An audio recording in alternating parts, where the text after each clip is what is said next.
Before anything else, the honest disclaimer.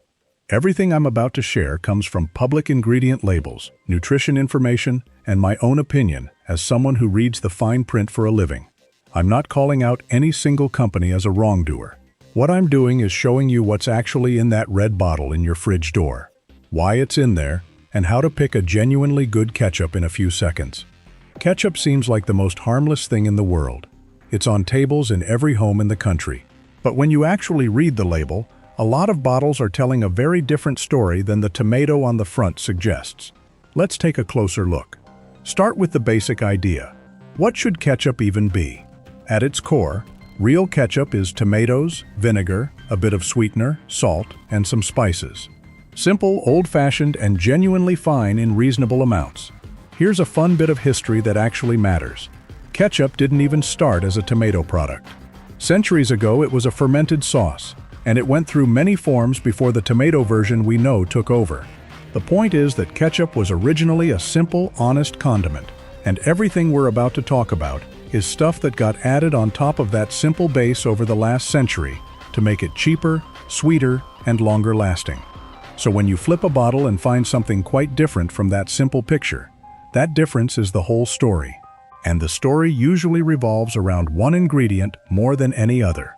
The first thing to talk about is the sweetener, because ketchup is far sweeter than most people realize. A lot of mainstream ketchup gets its sweetness from high fructose corn syrup, and often a significant amount of it.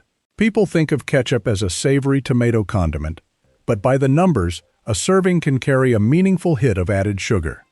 Now here's the part that sneaks up on you. The official serving size on ketchup is tiny, about 1 tablespoon. Almost nobody eats 1 tablespoon. Think about a plate of fries. You're easily using 3, 4, 5 times the listed serving, which means you're getting 3, 4, 5 times the sugar printed on the label. The label isn't lying.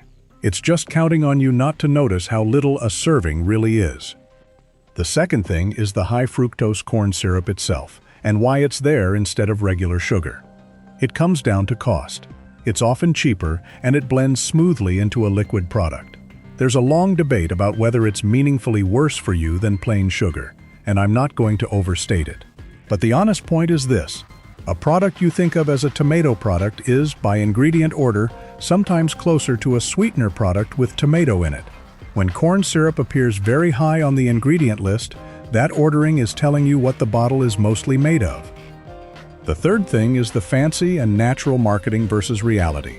A bottle might lean hard on words like natural, simply, or a rustic farmhouse look, while the ingredient list still features corn syrup and additives. There's actually a grade term you'll see: fancy ketchup. People assume fancy means premium quality. In reality, it's an old grading term related mostly to thickness and consistency, not to how clean the ingredients are. So a fancy ketchup can still be built on corn syrup. The front of the bottle is advertising. The back of the bottle is the truth. And they are frequently telling two different stories. The fourth thing is additives and preservatives you might not expect in something as simple as ketchup. Various stabilizers, preservatives, and natural flavors show up to extend shelf life and keep the texture and color consistent. None of this is necessarily alarming on its own, but it adds up to a product that's more engineered than the humble tomato image suggests. The fifth thing is the sodium. Ketchup can carry a surprising amount of salt, and because we use it in larger than listed amounts, the sodium adds up the same way the sugar does.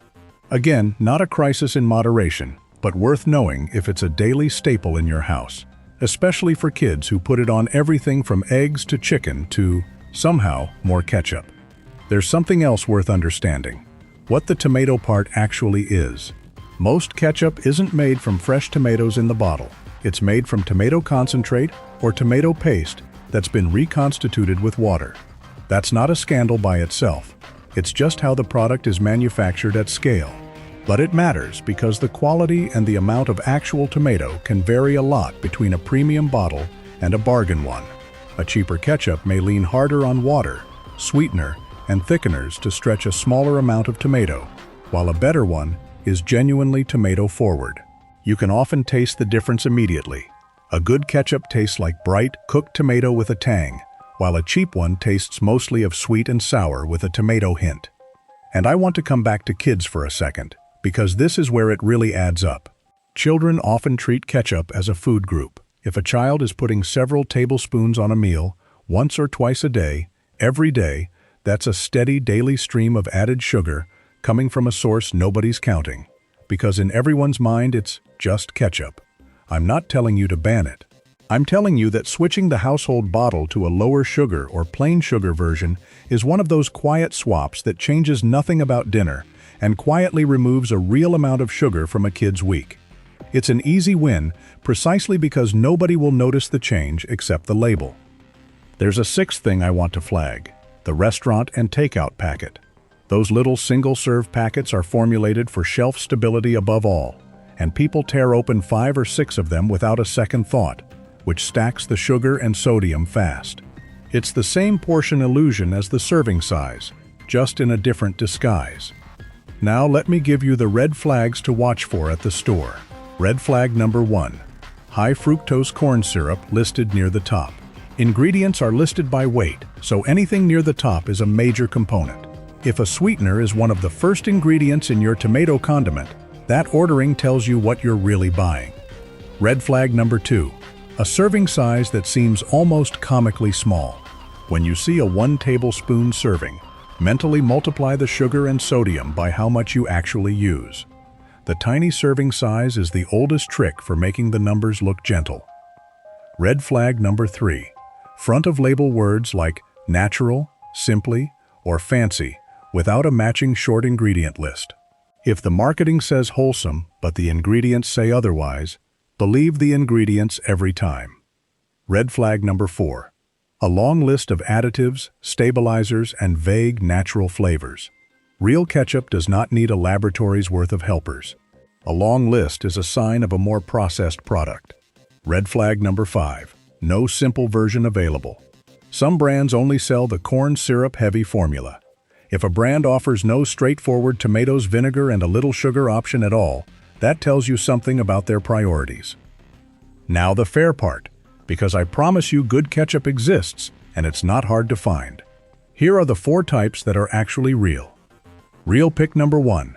Ketchup sweetened with regular sugar instead of high fructose corn syrup. Plenty of brands now offer exactly this, and they'll often say so right on the front, because they know shoppers are looking for it. It's still ketchup, still sweet, but sweetened in a more straightforward way. Real pick number 2. No sugar added or low sugar ketchup. For people watching their sugar intake, there are versions that cut the added sweetener dramatically. Just read the label to see what, if anything, they use to replace it, so you know what you're getting. Some use a bit of fruit or a sugar substitute, and you want to know which. Real pick number 3. Organic ketchup with a short, recognizable ingredient list. The organic label isn't magic, but organic ketchups often skip the corn syrup and stick closer to the original simple formula of tomatoes, vinegar, sugar, salt, and spices. Read it and confirm, but it's a good place to start looking. Real pick number 4.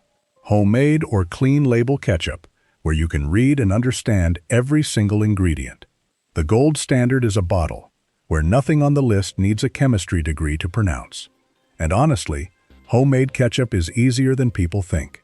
You take tomato paste, a splash of vinegar, a little sweetener of your choice, salt, and a pinch of spices like onion powder, garlic powder, and a whisper of clove, and you simmer it for a few minutes. That's it. It keeps in the fridge, it tastes incredible, and you control every single gram of sugar and salt that goes into it. Make it once, and you'll understand exactly how simple this product was always supposed to be. Let me add one practical tip on packaging while we're here. Glass bottles versus plastic squeeze bottles doesn't change the recipe, but it can change how long your ketchup stays good and how it tastes over time. Whatever you buy, keep it refrigerated after opening. Wipe the rim, and don't let a half-used bottle live in the door for a year. Freshness matters for a tomato product more than people assume. So here's your quick routine at the shelf. Flip the bottle. Check whether the sweetener is corn syrup or plain sugar and how high it sits on the list. Glance at the serving size and mentally multiply for how much you really use. And favor the shortest, most readable ingredient list you can find. That's it. A few seconds of reading, and you've upgraded a product your whole family uses constantly. And here's the mindset to carry out of this. None of this exists because someone wants to hurt you. Corn syrup is cheaper and blends easily. A tiny serving size makes the numbers look friendly. Rustic marketing sells better than honest ingredient lists. Every one of those choices is about margin and appeal, not malice. There's simply no business model in making the plainest, most honest bottle when the sweeter, cheaper, prettier one sells more. But you're not shopping the front of the bottle anymore. You're reading the back. And that's a habit that quietly protects you for the rest of your life. If this made you want to go flip the bottle in your own fridge, do me a favor and hit subscribe, because that's the whole mission here, showing you the truth behind the everyday stuff we never think twice about. Thanks for watching, and I'll see you in the next one.